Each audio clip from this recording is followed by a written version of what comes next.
A civil rights group, the Helen Suzman Foundation, as we reported earlier, and Freedom Under Law say they've written to President Jacob Zuma. They are urging him to suspend NPA boss Shaun Abrahams. So the writing has taken place, but it seems the letter has not been received, according to the presidency. Well, let's speak to Helen Suzman Foundation Director Francis Anthony. Francis, good morning to you. I know you can hear me. So the presidency says they haven't received the letter. What now?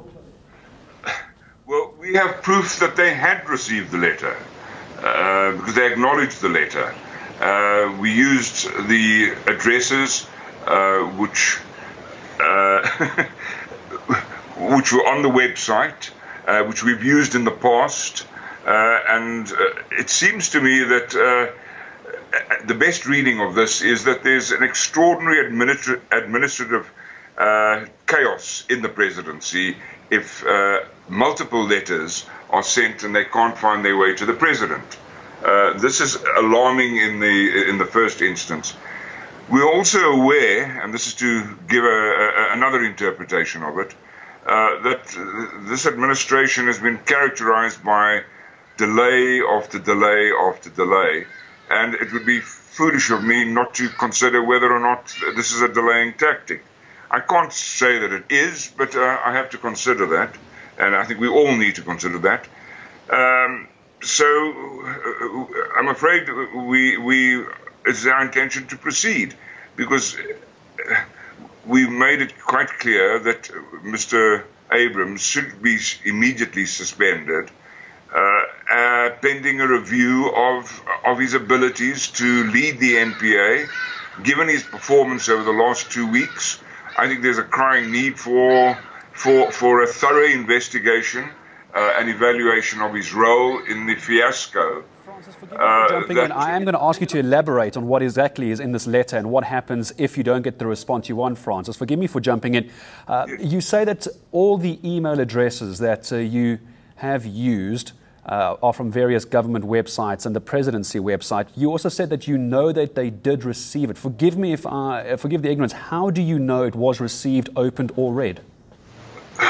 Because the letter was acknowledged. The receipt of the letter in the presidency was acknowledged. And to your point now, you believe this is a delaying tactic. To what end? How long do you think this would go on for? Well, the response from the presidency now has been to say, please to delay the matter until the 22nd of November. What's going to change between now and then, do you believe? I have no idea, because the president will then have, according to my inference of the letter, the opportunity to apply his mind to our request for the immediate suspension of Mr. Abrahams. And what happens if the 22nd does arrive, if this delay was in place, and still after all of this, Shaun Abrahams is still head of the NPA? What does the Helen Suzman Foundation then do? Well, we haven't yet agreed to the extension of time.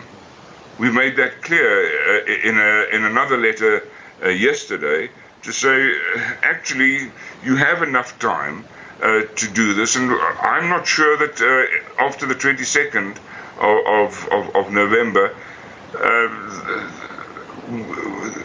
the appropriate minds will have been will have been considered. The appropriate decisions will have been taken. So my own feeling is that maybe we launch perhaps today. And how long are you giving the president until? I understood yesterday was until 4 p.m. Have you got a timeline that you are holding the presidency to today? Yes.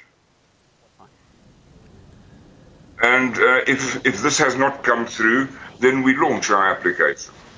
All right. I'm sure we'll check in with you again late in the day. Today seems to be the deadline for this letter. Francis Anthony from the Helen Suzman Foundation. We'll continue, of course, to track this particular story, and we'll check in again with either the presidency if they come forward with a statement, or, of course, again, the Helen Suzman Foundation as well. Let's take you back to that story regarding the University of Cape Town and the Fees Must Fall peace deal that has been signed. Here's that reaction in that report.